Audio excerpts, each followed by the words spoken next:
Good morning Rowanfield and welcome to our very last WOW assembly of this term. You've been brilliant at sending things in and we've really enjoyed being able to read them. So here are this week's WOWs. We've got Logan in class 6. You have been amazing with doing really well with your maths and you've done some cooking and gardening with your nan. Caden James, you've done all of your homework and you've been tidying your bedroom without being asked. Fantastic, you need to come and live at my house. Max, in class 6, you have done your first science experiment and made a working volcano. That sounds fantastic. Darcy, you've enjoyed making pancakes and been an amazing chef. I wonder what you put on your pancakes and I hope they were tasty.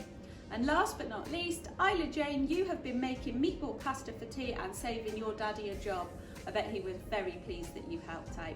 So well done everybody, you have done a fantastic job as always. Please keep sending these in, send us the things you get up to over the half-term holiday and we look forward to sharing all of those with you the first week back at school. See you soon.